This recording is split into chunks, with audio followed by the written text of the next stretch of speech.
Hey, Peter, it's so nice to see you here. Thank you for coming. I have to say that it was really difficult to catch you, so I'm really excited. Yeah, apologies for being difficult, but thank you so much for having me. Yeah, so you are head of insights at Carta. What a great job title. It's a wonderful job, yeah. Yeah, so can you tell us a little bit more what Carta does for startups and founders? Yeah, absolutely. So Carta is the leading equity management platform in the US, and increasingly we have places across the globe as well, helping startups in, I think, 100 different countries now. Wow. But effectively, our core product is cap table management for those founders, a lot of early stage founders. So that's issuing equity to your employees, fundraising on safes, understanding dilution, anything and everything to do with handing out equity in your business, we can help you with that. At what stage do typically founders reach out to you? It used to be that they would wait until seed or Series A when they got some real venture capital dollars in the door, but increasingly, thanks to this program we launched called Carta Launch, they can join us completely for free until they raise $1 million. So they come to us sometimes just an idea stage, a couple founders in a garage, all the way up to pre-IPO companies. Oh, wow, I didn't know about that. Yeah, so yeah. is it like a recent development? I think Carta Launch went live in 2020. So last couple of years, but there's about 10 or 11,000 pre-seed companies now on Carta. So it's been a huge success. Okay, awesome. So, and as a head of insights, you definitely work a lot with data, right? Yes. No surprises here. Every day. But so, did you notice any changes? Like, what changes do we see in the ways we use data right now? With the rise of AI, with everything, what's new? I think that people are using data. It used to be that maybe companies were kind of reluctant to share their data. You know, it's this proprietary advantage, and certainly with AI, a lot of people are saying that you need proprietary data in order to run useful models. At Carta, we've done something different where we've actually taken aggregated and anonymized versions of the data and we put it out as marketing for our brand. So I'm starting to see a lot more companies try to educate their market using the proprietary data they have while making sure that they're keeping it aggregated, anonymized, and not sharing any private stuff. So that's a cool and interesting new way that we've seen a lot of startups try to get into data spaces.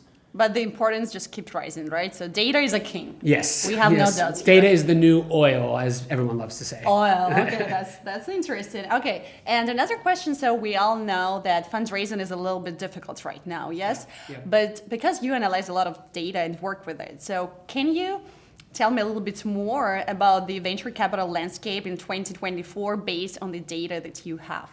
Do we have any hope? Is it getting better, worse? There's always hope. So Okay, let's start there. positive. 2023 was not a great year for startup fundraising. Yeah, That's definitely true. Yeah. Just to give you a sense of the scale, in 2021, startups on Carta raised $220 billion in that a single year, which is an amazing amount of money. Yeah, a lot. So much.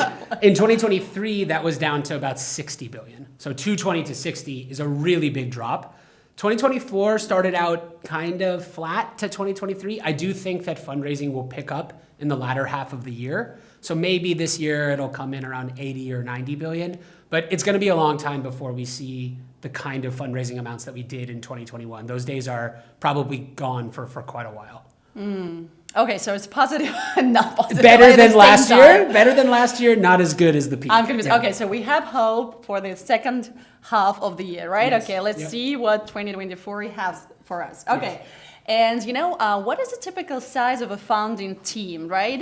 Because I know that some verticals, they are very typical for solo founders. Yeah. For other verticals, it's really hard to do everything alone. So can you share a little bit more here? What is the average size and how does it vary depending on the vertical specifically? Yeah, so this was a cool study we did about a year ago. And it turns out the median founding team on Carta is 2 founders. So you and a co-founder. founders.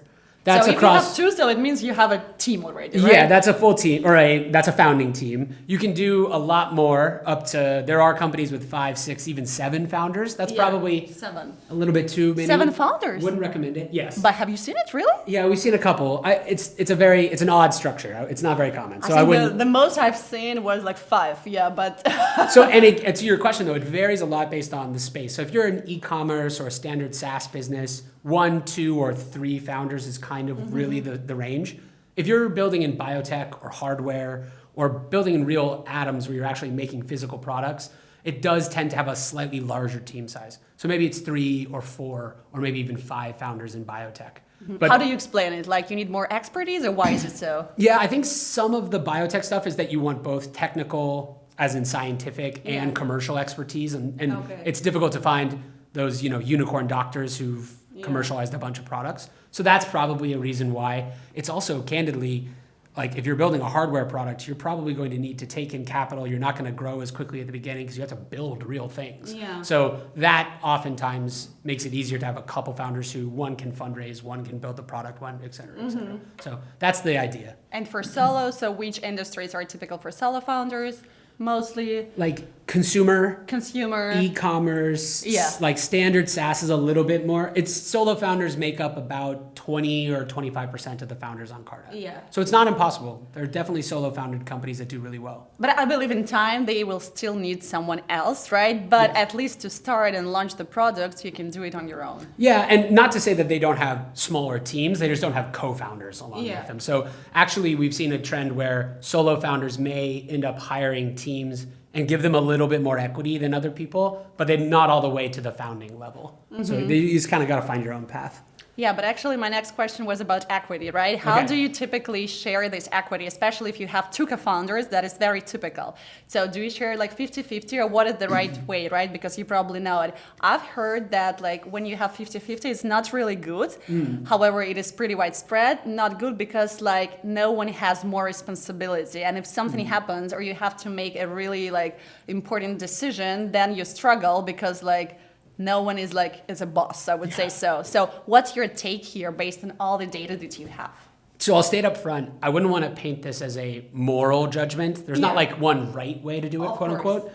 What we see from the data is that you're right. Most companies, if they have two co-founders, actually don't split 50-50. Don't split. Do not. Okay. Yeah, only about 40% of those companies end up splitting 50-50. But that's a lot as well. It's a lot. It's a sizable, percentage, but the majority split somewhere other than 50-50. So they do have a boss.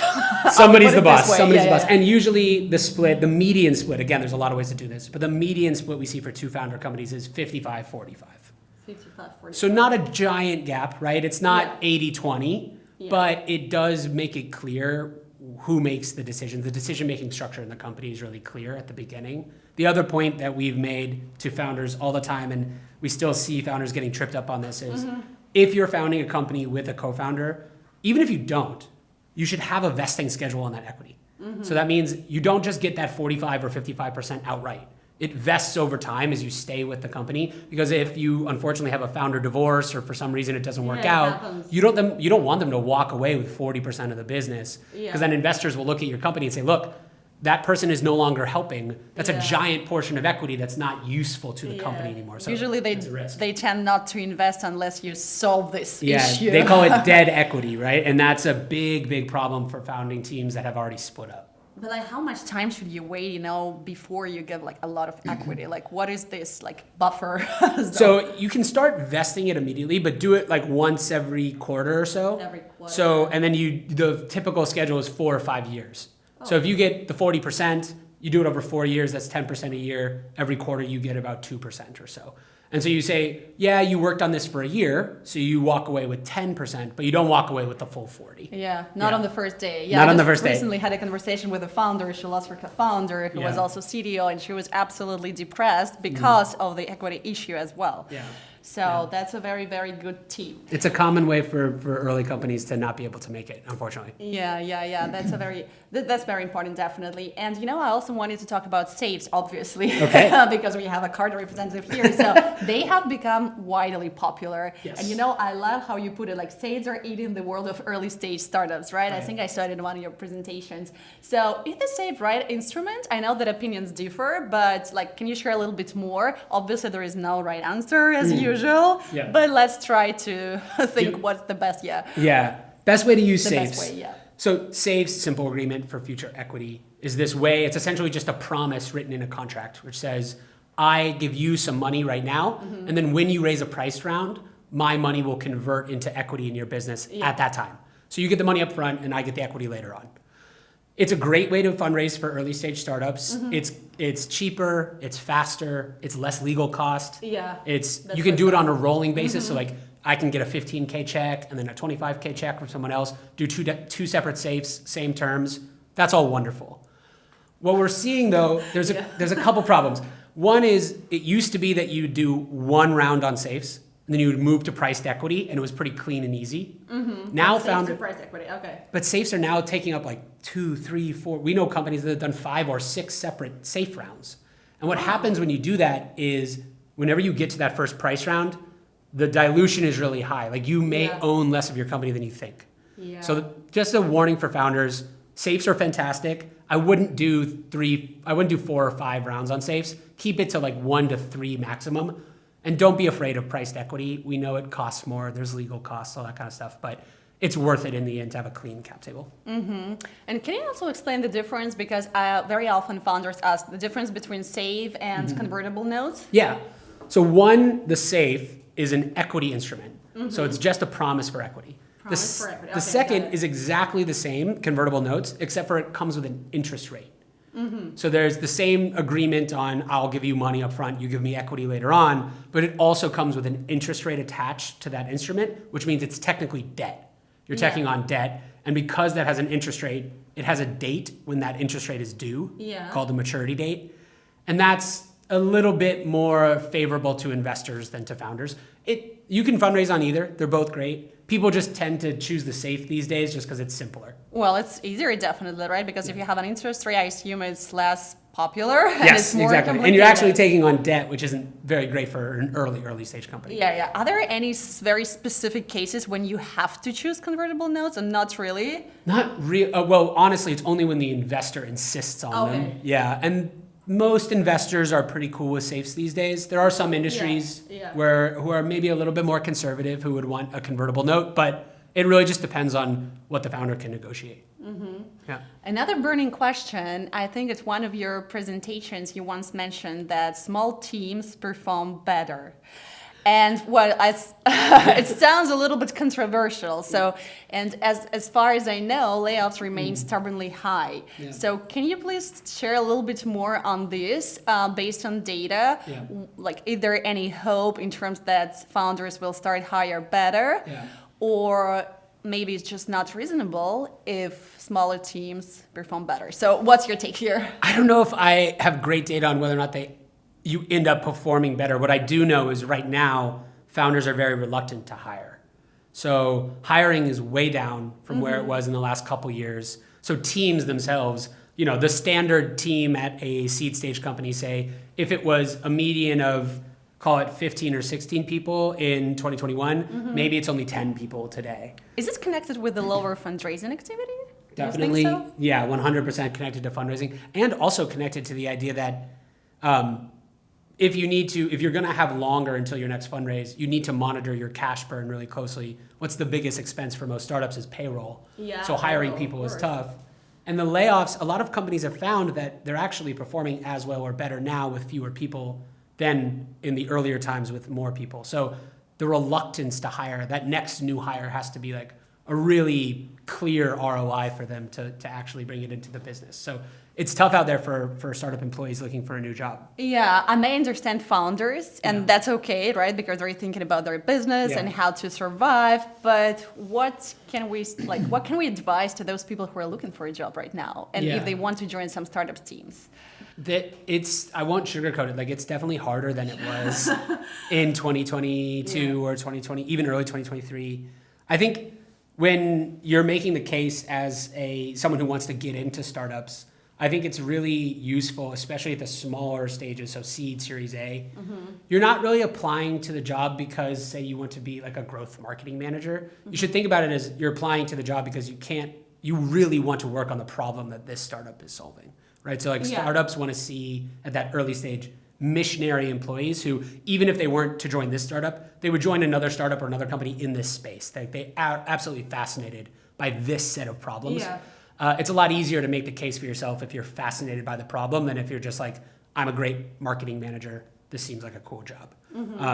But I respect everybody out there searching for a job at the moment. It's definitely not easy. Yeah, it's definitely not easy. And I also see this tendency that, a lot of founders, they try to find like a superstar. So some people, they say that, okay, it's easy to find a job in a startup, like internship or something like this, because, well, they're early stage, they don't need much like experience. But what I see is actually that it's a little bit hard because founders, they want to have some superstar in their teams. Yeah. They want to take like CEOs from Instacart or whatever, just to make sure that they do not make a mistake. What do you think? I think that certainly in the last few years, founders may have gotten back to wanting really, really high quality people in those roles.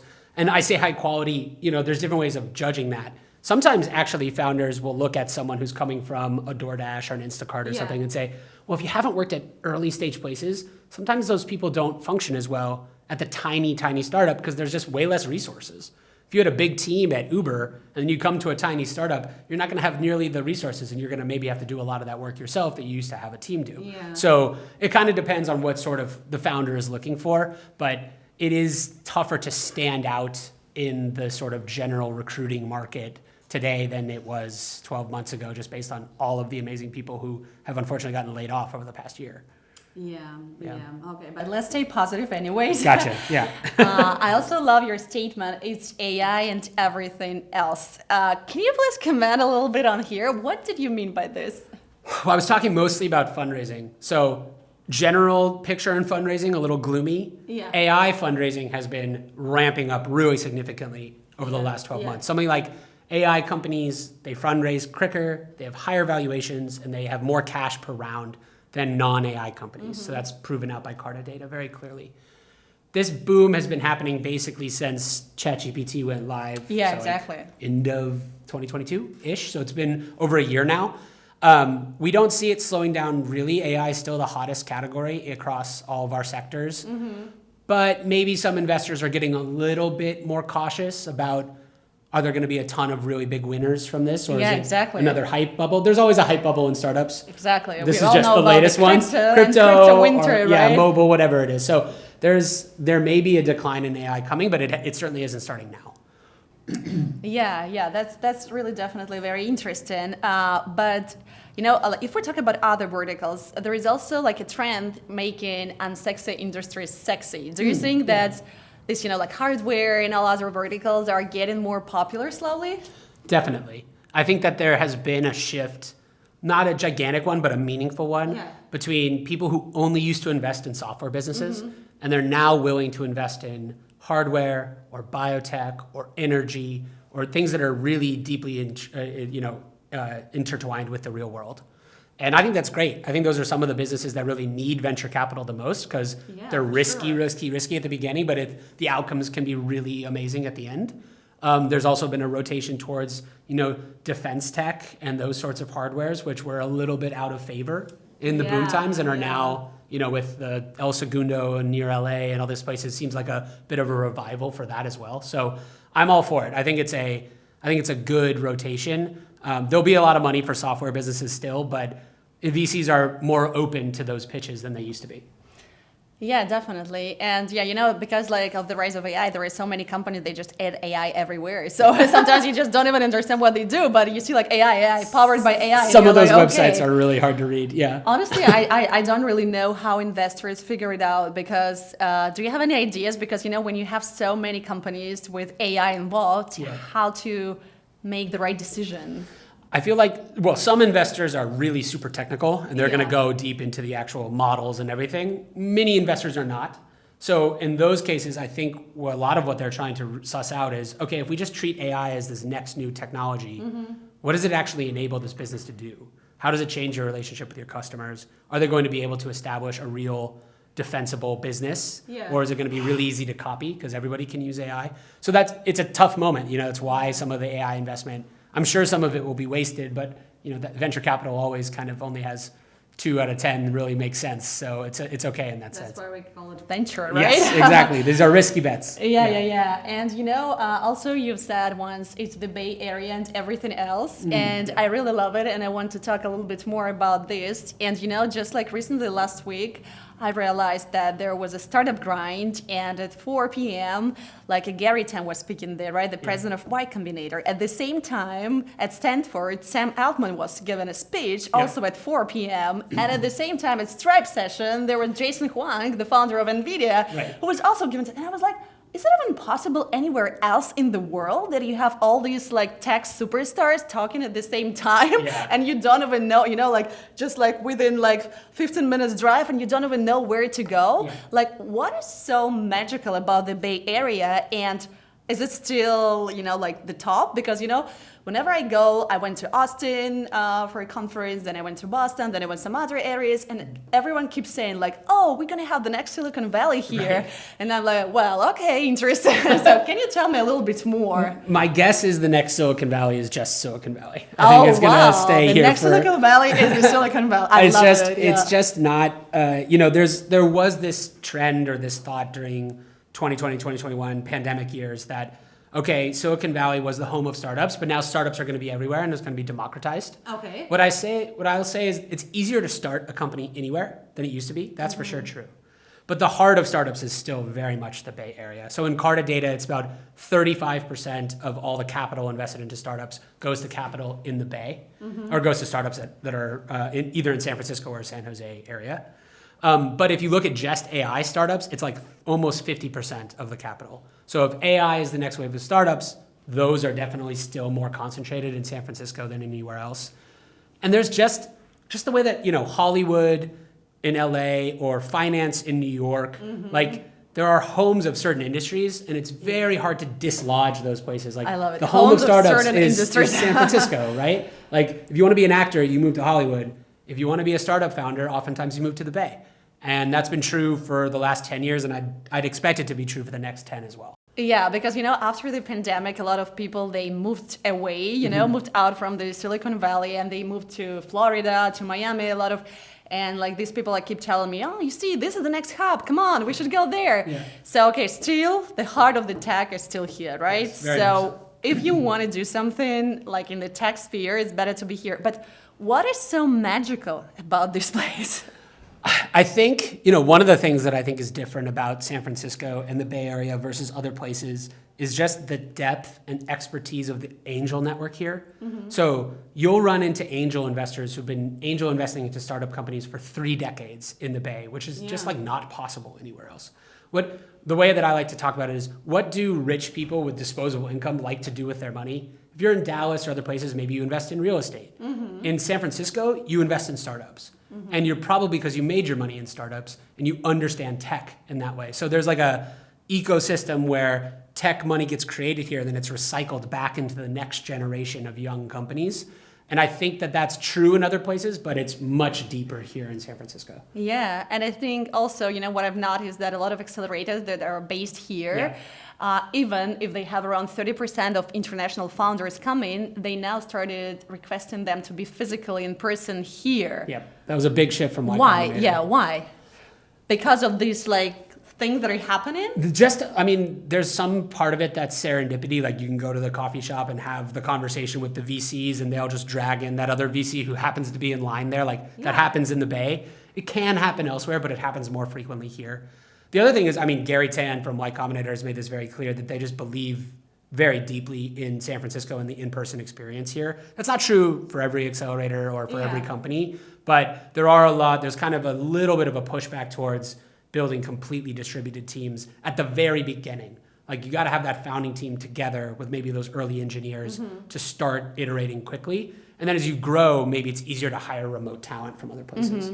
But also to Y Combinator, they also started, exploring other areas. They went to Boston for their startup school in person, and they're going to London as well. What do you think? What is the reason behind this, in your opinion? I think YC is just trying to be the dominant global brand for accelerators.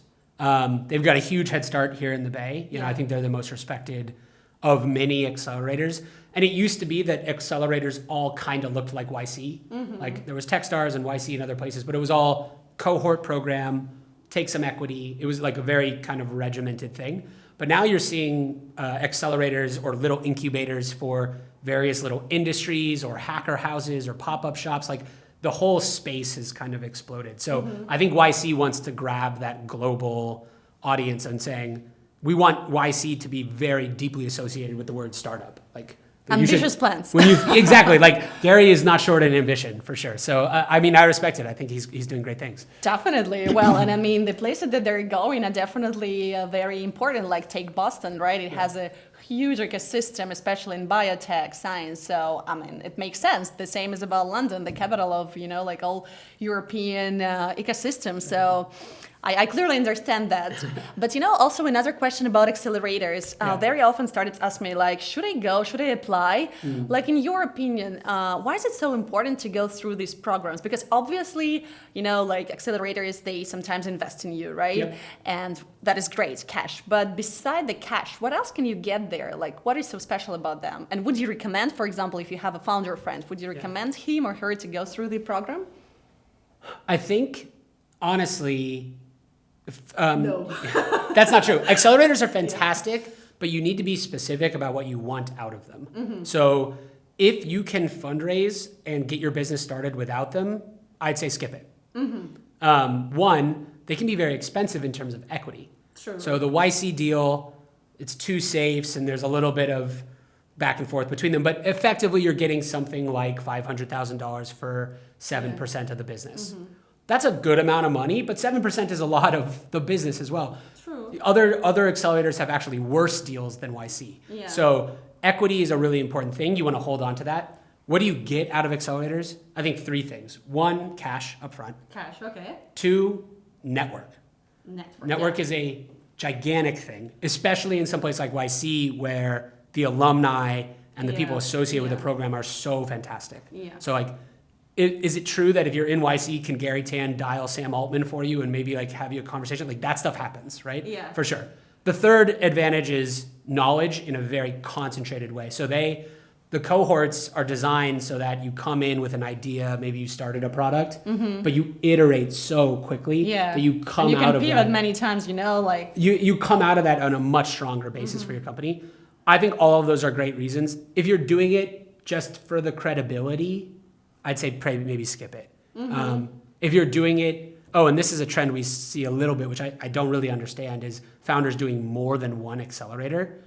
I don't really recommend that. Yeah. That seems, if you're not going to learn that much from the next accelerator that you couldn't have gotten from the first one most of the time. Maybe there's some really significant differences, but I wouldn't recommend doing more than one. And like always founder, they put these labels, like for example on LinkedIn, like Sure. Techstars, YC, so then how do you choose which one to put? Or Exactly. You just put all of them there, like YC, Techstars, 500. I would not put all of them there. I think that's a negative signal. Yes, for sure. It's like, okay. But Right. talking about network, because you've mentioned that the power of network is really important. Is it because warm introductions always work better than a cold one? So basically, if you want to network yourself, it would be probably much slower than if you go through the acceleration program, right? Yeah. And one more follow-up question here. So 2 in total. Sure. Is it who you know or what you know?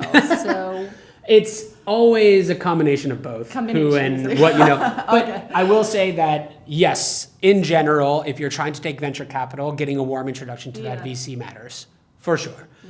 It is possible to get venture capital investment from cold intros. That does happen. It just happens less frequently than warm intros. I agree. The other reason for the network is it's not just capital that you want. Like maybe someone in the YC network can introduce you to that next engineer that's going to really accelerate your business.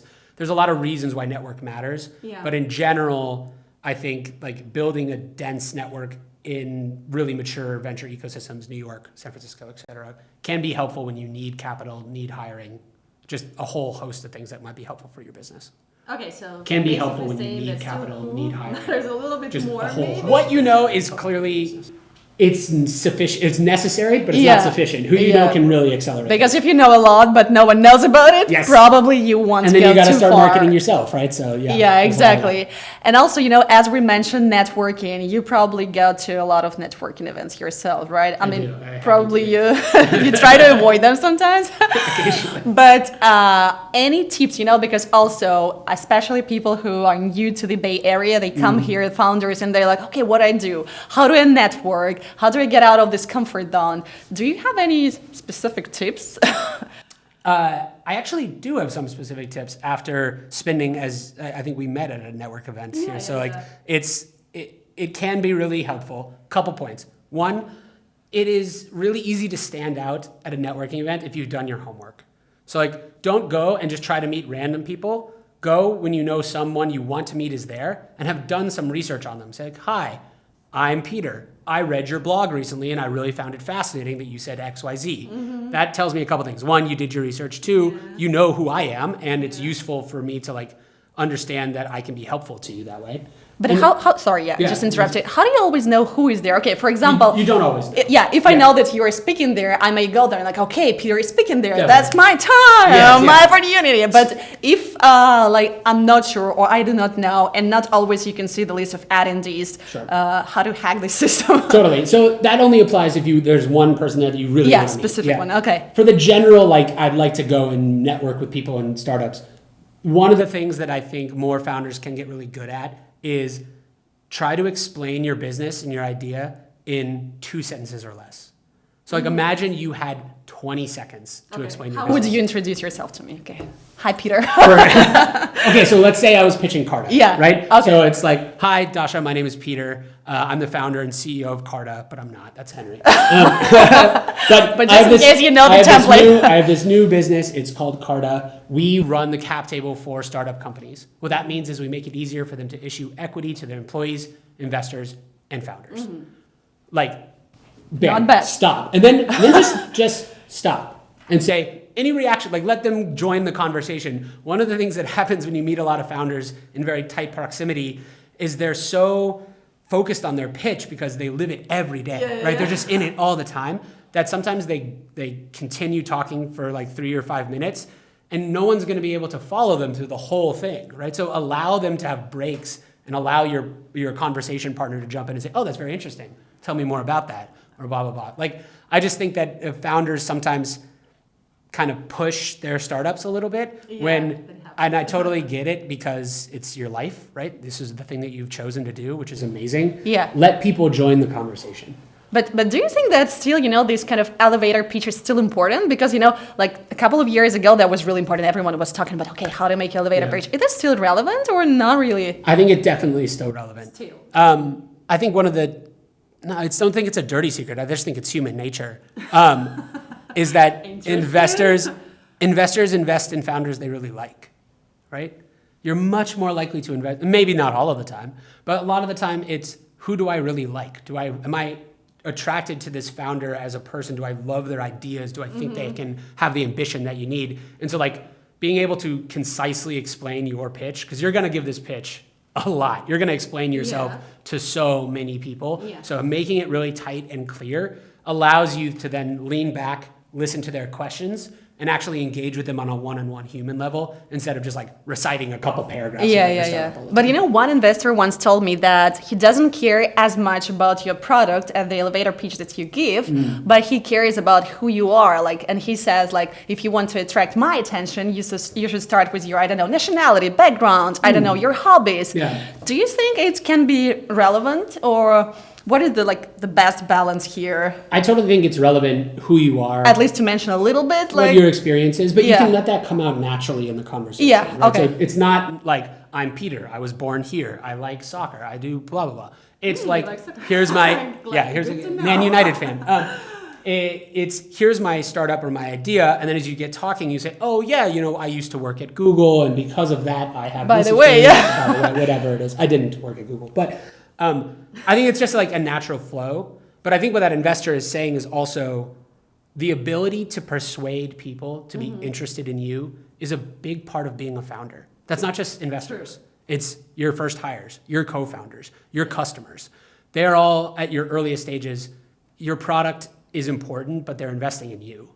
So like founders often ask me, like, how do I find my first employees? And unfortunately, the response I have to give them is, that is like that's a core job of being a founder. You have to find the exact right people to build this thing with you. Yeah, that's part of the fun. Yeah, it's really, really hard, but that's why you're the founder. Yeah. Because you have the ability to bring people along in the journey. Yeah. No, and that's a very good point. And when I go to events, I also go to a lot of events. I see that you should, you should start the conversation, because sometimes, the person can be not interested in you, but you have to try to find this, common ground, because for sure, you can mention up to 5 different things and one would be interested. Yep. You know, like you can say, I don't know, like for example, I write for Forbes and the person wants to give comments or something, but you have to try, you know, because very often people just start conversation, then they see, okay, like cold response, and they're like, oh, I'm so down, you know, so yeah, but you have to try, and I think it works. Okay, so going back to all your tips, so first, do your homework, right? You had some more. Do your homework, perfect that elevator pitch. Yeah. And then be interested in the person that you're talking to, not just trying to convey as much information about yourself. So if you and I are meeting, I should be as interested in what you do and why you're there as I am in getting all of the facts and figures about my life and my business out into the world, you know, because you're trying to persuade someone to give you more of their time and attention. So, I mean, it's just like any normal human conversation. You know, you want to be interested, to ask questions, to make it a free-flowing thing, not just, here's my pitch. Did you like it? You didn't like it? Okay, next pitch. You know? Yeah. And just a tiny follow-up here, because like, you know, you're American, there are a lot of immigrants, founders, immigrants, and very often they struggle a lot with this, you know, cross-cultural communication, because sometimes they don't understand which feedback they receive, because Americans tend to be very nice, you know, and like you never know the real truth behind these words. So as an American, can you give me some tips, like how to understand and how better to deal with that, you know, like as an immigrant? Deciphering Americanisms is hard sometimes. This sandwich, you know, feedback sandwich, right? Feedback sandwich. Like, so, I mean, I guess this is a little different based on the setting. In a networking event, people are going to tend to just be nice. Right? Okay. Because there's like, you don't want to cause a confrontation at a networking yeah, like event. no fighting involved. It's very rare that you're going to tell someone about your business and someone who you just met's going to be like, that's terrible. That's like we're just not going to do that. Yeah. I kind of wish sometimes they would, right? Because then it'd be like, okay, maybe I need to adjust things. But whatever. In a feedback meeting from VCs, VCs are a special kind of feedback persona in that oftentimes they will pass for a huge number of reasons. And many times they won't even tell you necessarily the reason that they passed. They'll just say, it's not for us, it's not a fit, etc. So it's very difficult to know exactly what you should take away from that feedback. Yeah, how not to be depressed, you know, and think that it's you 100%. And everything is wrong with you. I mean, this is why I respect founders so much, because it can be very personally emotional. It's like really hard. One is to usually separate it from as much as you possibly can from you versus the business. Like most VCs are trying to judge the business and the potential of the business. And yes, they care about you because you are going to be the one pushing it forward, but it's not a personal strike against you as a human being, right? Yeah. The other point is that you should ask for feedback whenever you can. The best VCs will give you feedback. They'll say this part of the pitch doesn't make sense, or I don't believe in the market sizing. And maybe, you know, this feedback was given to Brian Chesky at Airbnb all the time, and look how it worked. So like, there will be people who tell you no that are wrong, but listening to the no's and the why might help you sharpen the pitch for the next investor. So it's not that you need to say, this person told me no, so I have to change everything about my business. It might be, this person told me no, so I'm going to highlight a different part of my idea for the next investor. And you know, saying no is still an answer, but what very typically happens is ignorance when you like try to pitch your company or send emails to investors, or also when you're looking for a job and just you get no feedback. And a lot of people ask me like, what do we do with this? I don't even know if it's yes or no. Just tell me no, and I like, you know, I would just be happy with no. But why ignorance? What is that? Like, explain it to me. There's a lot of reasons. I mean, well, this gets back to our point about warm intros. Okay. It's like, it's a much harder thing for someone to ignore you if they've been introduced by a friend or a colleague. Because the demand is so high? The demand is high, and also they just want to keep that other relationship strong, so they're not going to just ignore you and tell you nothing. Okay. But also, you should notice, if you're trying to raise venture capital and you're sending cold emails to VCs, they're getting hundreds and hundreds of those all the time. So it could very well be that they literally didn't see it. Sometimes it's that they read it and didn't find it very alluring, so they just didn't respond. So again, why do waste your time on typing an email, right? This is the kind of thing where it's like, you got to judge whether or not this is a good use of your time, right? Is it a great use of your time to cold pitch hundreds and hundreds of investors and get very little feedback? Or should you work on the business and then work on getting warm intros to very specific investors who can then actually give you yeses and nos? Depends on what you need. And I know that's hard for someone who's an American and like kind of in a network to already say, you know, so it is tough. But it's not like disrespect, right? It's Yeah. just like No, it's not. VCs have to be like this and employers have to be like this because just the demand is so high and you have to prioritize, right? Look, I'm sure that there are cases where it's been disrespectful, and the most of the time it's just people acting normally, and it's not like a personal slight against you. Yeah. Okay, 2 more questions. Let's do it. One is about startup valuations. So are they going higher? Are they going lower? And I've talked to many of people. So is it good to have high valuation for startups if you're a founder or if you're a venture capitalist? So what is the best scenario and how are they doing right now, these valuations? So valuations, let's talk about early stage valuations for the moment. First thing that most founders should know is that this isn't exactly what your business is worth. This isn't really a judgment on your business today is worth, say, $12 million. It doesn't really mean that. It's a supply and demand function. The supply is your business, the demand is investors' attention on your business. And if there are many investors who are interested in what you're building, your valuation will naturally be higher. So it's all about supply and demand. Right now, early stage valuations for a seed round in the US, it's about $13 million pre-money. So $13 million pre-money plus about a $3 million or so raised gets you to a $16 million post-money valuation. Those are pretty high, right? That's pretty high, yeah. That's a pretty robust valuation. What's happened is the valuations have stayed pretty high, but fewer and fewer companies are raising rounds. So essentially VCs are saying, we think the valuations are okay, but only a certain segment of companies are worth that amount of money. So they're just investing less frequently. The total number of rounds has gone down. The other point to make about valuations, is it good to have a high one? Is it good to have a low one? Yeah.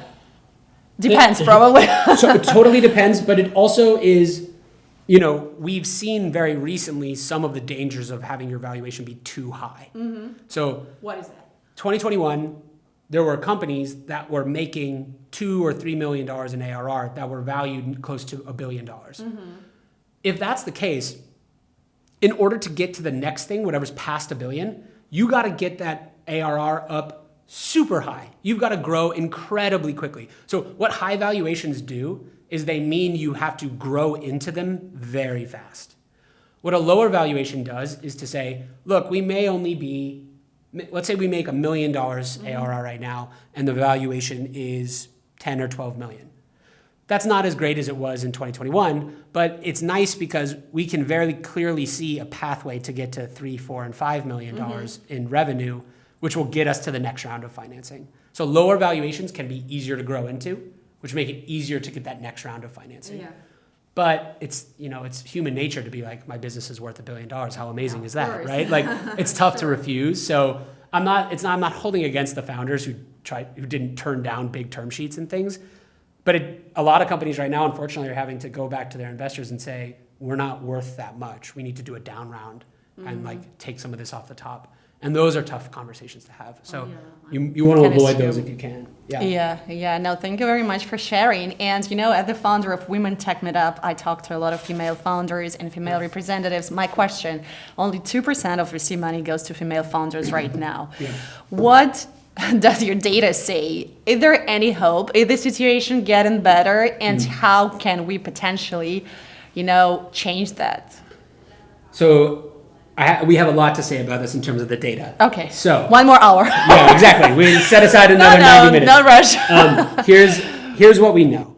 So we do an annual study of all of the companies on Carta every year, and we produce data on demographics, gender, and race and ethnicity. This is very helpful, by the way. It's a great. I love that we do it. Last year, across the entirety of Carta, that 2% stat. Ours was like 2.5 or maybe even close to 3, but it was effectively the same. So you're right. What is the difficulty is if you just look at all startups, that 2% or 3%, whatever it is, it's going to be very difficult to budge. Reason being, a ton of that money is being invested into late stage companies. Those late stage companies were founded 8 to 10 years ago. Founders 8 to 10 years ago were much less likely to be women. So there's a late stage problem with that analysis. So what we like to do is we say, let's focus on the earliest part of the venture market and see if there's any change happening in angel or seed, because that's where the change is going to start. And in that sense, things have gotten better. Better. Yes. So 2023, about, I think, 6.5 or 7%, not amazing, but twice as much of capital is going to women-led companies at the pre-seed and seed rounds. Better. Now to the negative part of the story. We were climbing up pretty slowly year over year from about 2018 to 2023. And then in 2023 to 2024, there was a slight decline in the percentage of capital going to women-led companies. So what do we think is happening there? Yeah.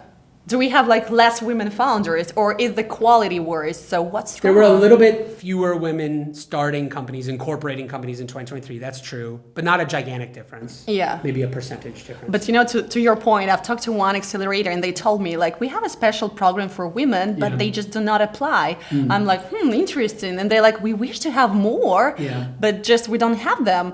So maybe sometimes that's what happens. But also I meet like a lot of female founders every day and they're like, we need more help, Yeah, and some of this, the 2%, all the statistics that we mentioned they're usually focused on women-led companies. So founding teams that are all women, mixed gender founding teams, so a man and a woman starting a company together, those have actually taken more capital. So there's like more women founders. They may just be co-founders with a guy, and that's happening more frequently. Yeah. I wouldn't want to say this is a problem of like women not starting companies. I think there's probably more than enough women who are trying to start companies. Although, of course, we could always use more. One of the ideas, this is just an idea, I don't know if it's true exactly, is that in a downturn, people tend to try to just follow patterns they followed before. And so they'll invest into, say, repeat founders. And again, if you're a repeat founder with an exit, that means probably you started your first company 5 or 6 years ago, 7 years ago. And so you're more likely to have been a man then anyways. Like more successful repeat founders were men back then.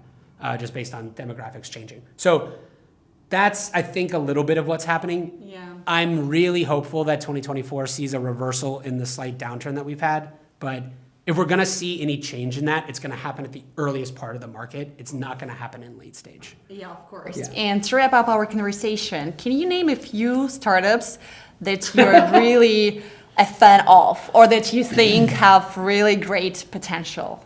Oh, wow. I don't usually name individual startups that I love just because Carta kind of serves everybody equally. Yeah. Personally, there's been some really cool, I think some of the later stage startups are doing really amazing things. I'll name one startup out of YC that I really liked actually recently. Their name is Vizly, Vizly. Yeah, I've heard of them. And so my job at Carta is a lot about data analysis and creating charts and all this kind of stuff. And they have an AI platform that allows you to talk to your data in English instead of in SQL. So you can just type in questions and it produces charts for you. Yeah. I really love it. There's a lot of companies trying this. Yeah. The reason I like them is because they are data nerds like me and they love good-looking charts. So they good-looking charts. There's a lot of companies that That's produce what you do at Carta. You're Exactly. making good-looking charts. I make great-looking charts in one sentence. So they have gotten really detailed into like how to create really great graphics using AI. Yeah. I love it. I think it's a really cool business. Yeah, no, thank you so much for sharing. And yeah, I know there are a lot of great companies, but yeah, this is really interesting to know. Right. And thank you so much, Peter, for this great conversation. That was super insightful and I really enjoyed it. Thank you for coming. Yeah, I appreciate it. Thanks for having me.